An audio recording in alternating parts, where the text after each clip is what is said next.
Welcome back to the Walker Valley Football Coaches Show with Walker Valley head football coach Drew Akins. I'm Andy Morris, excited to be here. Once again, we're presented by Wright Brothers Construction. We appreciate everything Wright Brothers Construction does for this show and Walker Valley football. Coach, it's week 5. It's Ooltewah week. We're going to dive into Ooltewah here in just a second. Obviously, coming off of another dominant win, 49-0 last week against a young and kind of beat up with sickness Chattanooga Central team. Yeah, I found out my former principal, the principal that hired me at Ooltewah, my first job, Mark Bean is their quarterback coach, and he came up to me in the pregame and he said, "Hey, Coach, man, take it easy." I'm like, "Man, come on, don't start with Coach that." talk, I know right? how Coach talk goes. He says, "Seriously, Coach, we had 8 starters out between sickness and injury, and just had a rash of just bad luck."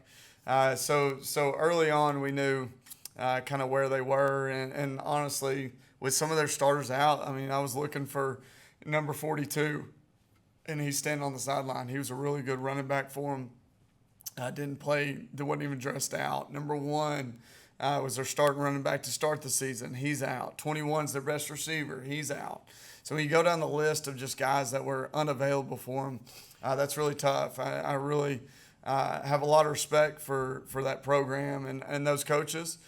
So I hated to see him like that, but obviously led to a successful night on our side. I was proud of our guys. We talked last week at this time about playing to a standard, about playing a certain way.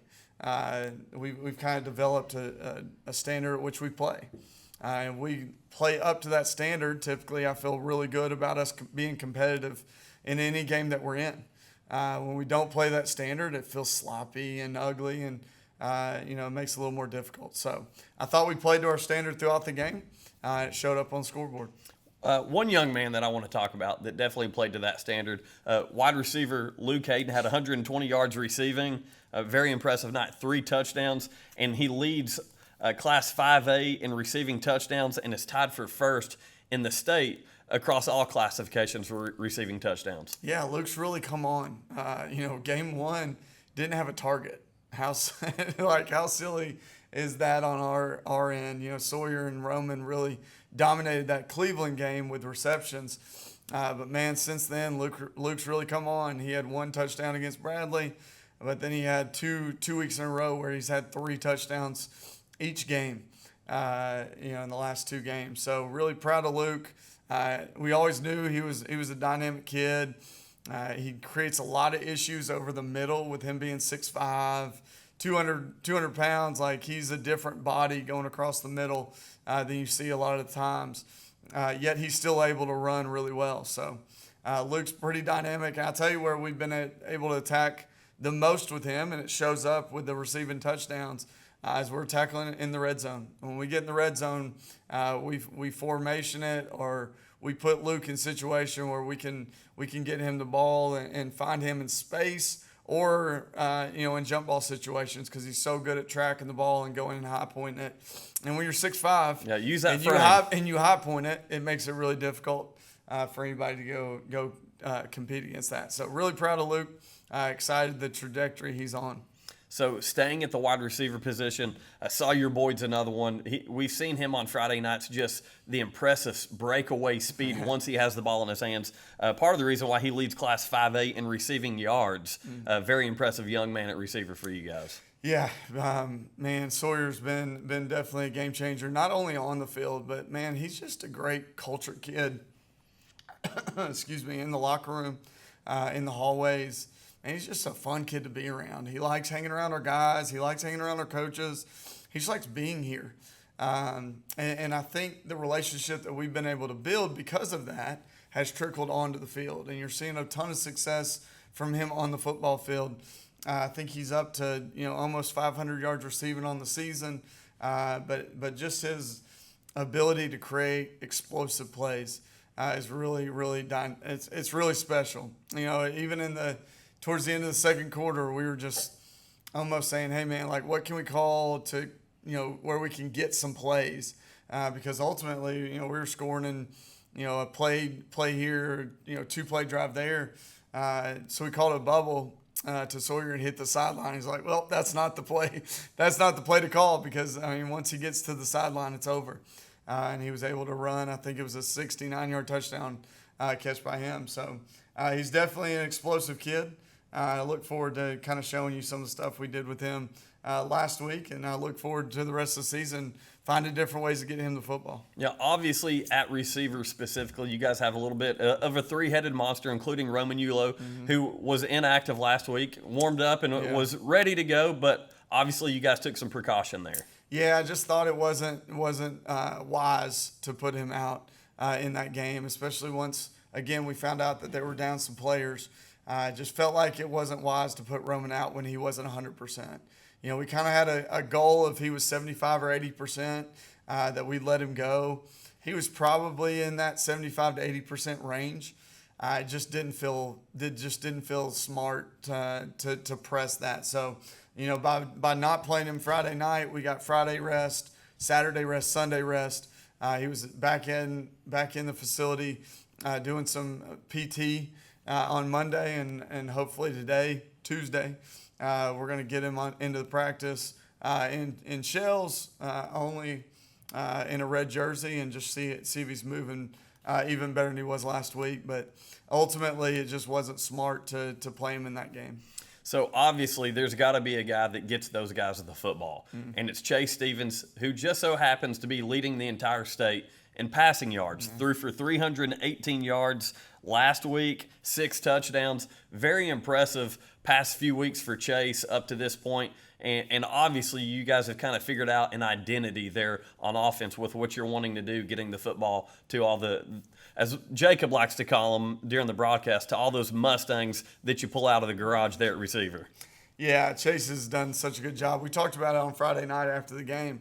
I think what I'm most proud of him for is protecting the football. He, you know, there's a couple indicators that hey, this ball, even if it's not intercepted, you're putting the ball at risk. So we track those indicators and make sure, you know, hey, you know, it did get intercepted, but this was a pass that could have gotten intercepted. Over the last 2 weeks, he hasn't even put a ball that falls in those indicators of could have been intercepted. He's just doing such a great job of protecting the football, making great decisions, hitting open receivers, getting the ball in their hand quick. Has done really, really great job. And when you're able to do those things with the receivers that we have, then it makes his job a lot easier. I will say, the last 2 weeks, we've done a much better job protecting him. Last week we had 1 sack against McMinn. This week we had 1 sack that was not a protection offensive line sack. It was a scheme / timing sacks. So when you look at that and our guys that are improving up front, giving him time, man, if we can give him time to get the ball in those receivers' hands, he could have a really special season. Coach, and obviously over the past few years, you guys have set a standard defensively. Obviously, a little advantage Friday night against Chattanooga Central, but you guys held to that standard and held them to 0 points. And I believe you guys got to have a little bit of a wing party for that, correct? Yeah, man, I'm so excited about this shutout wings party. We're doing that tomorrow.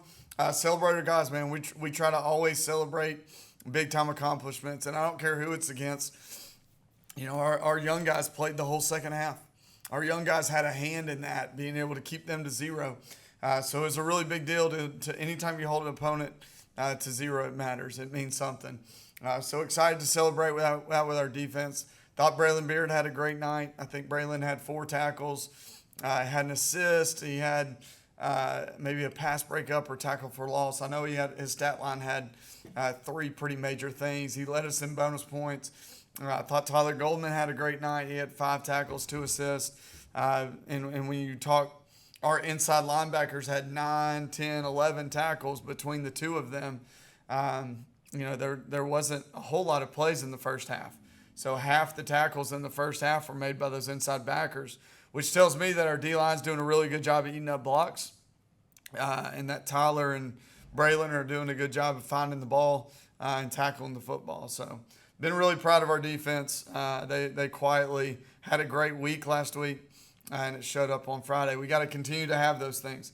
You know, I told our guys, when you give up 42, you got to work really hard to come back and get that average down to where it needs to be.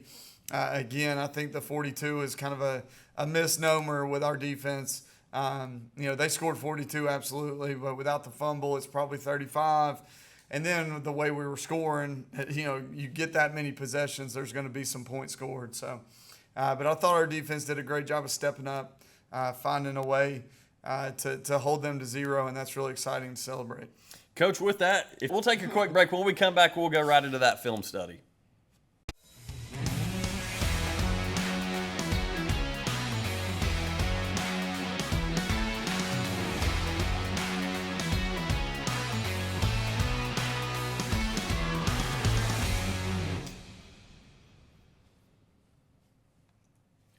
Welcome back to the Walker Valley Football Coaches Show with head football coach Drew Akins. I'm Andy Morris, and we're presented by Wright Brothers Construction. Shout out Wright Brothers. Thank you for taking care of us here on the Coaches Show. And it's one of our favorite parts of the show, Coach, film study time. Yeah, we're going to dive in real quick. I don't have a whole lot to show, but wanted to show a couple of the concepts that we went with on Friday night and celebrate some players. So this is one that I wanted to celebrate a player, man. Reese Davis has worked so hard for 2 years at tight end, hasn't had a lot of glory, does a lot of the dirty work for us. So a lot of the reason we're able to run the ball is because of him. So we put in a play this week to try to get him a touch, and just happened to be that we were able to get a touch that ended in a touchdown. So really cool play. We run gap scheme a lot, so when you're down block, this is a duo play that we run a lot, where you're able to get those, and then we run the ball here with Kaysen. That's something we do pretty regularly. So what we wanted to do this week is Reese down block and then sneak out of that down block into a corner route. We talked about it all week as a coaching staff, man. Getting the tight end involved in some of these pass concepts makes it where they have to respect that. It gets another hat out of the box, and we're able through that to create more passing touchdowns or more space in the defense to run the ball or pass the ball. But you can see tight ends oftentimes get lost, and this is a situation where Reese gets lost. But again, it looks a lot like just our basic run play. When you watch it from this angle, it looks like we're down blocking away, and we do a great job of getting him the ball in the end zone in the corner. That's a really cool play. I wanted to show this one too, just to celebrate Kaysen. Kaysen's done a lot for us this year so far. Has over 300 yards rushing, has over 100 yards receiving. For a kid that wasn't designed to be the starting running back, but was forced into it. He's done such a great job of developing. Man, he's a hard little thing to tackle. It's been fun watching him play over the year. And then lastly, this throw, Luke Hayden we talked about in the pre-break, but just Chase's ability to make adjustments on the fly. I think Chase has done such a good job of adjusting. When we practiced this play all week, we thought it was going to be we thought it was going to be the hitch route. They were playing off, and we just thought, hey, it's going to be the hitch. But Chase again is doing a great job of not putting the ball in harm's way. If he would have just thrown the hitch like we practiced all week and not read the defender, man, that's putting the ball in harm's way, and we may end up in a situation where this corner jumps this or something. So Chase going through his progression, the timing of this throw, and getting Luke the ball in the corner of the end zone. Again, 3 touchdowns for Luke, 2 games in a row. Really cool thing for Luke, and I'm really happy for him. But offensively, we're just playing really well, and those are some highlights that I thought, some different things that we don't see every week, and really wanted to highlight Chase and his ability to read defenses right now. That's made us really tough, because we can call any concept and trust that he's going to make us right. So once again, last Friday night, Mustangs beat Chattanooga Central 49-0. Moving on to this week, it being Ooltewah week, you guys stand solid in the rankings at number 9. Yep. And it looks like they're wanting to get a little bit more of your guys' attention to go out and continue to put the body of work together that you've done so far. But that's why you can kind of pay attention to the rankings if you want to. Yeah. But it's all about the results on Friday night. And obviously, region play down at Ooltewah, got to keep it rolling. Yeah, glad to be back in region. Honestly, kind of glad to be on the road. We've had 3 straight at home, and I love our home atmosphere. Don't get me wrong. But sometimes you go on the road, you just get to coach football, and you don't have to do all the extra stuff. So excited to get on a bus, travel, 22 miles down south, get off at exit 11 and go play a football game. So obviously there's a lot of nostalgia there for me. It's my first job. I was at Ooltewah High School. But this will be our 3rd trip down there, so I'm kind of used to it. I don't get the butterflies like I got the first time. Matt's done a great job. Coach Moody has done an awesome job. So really excited to compete against them. Region opponent, so it's a huge deal. It's the most important one because it's the next one.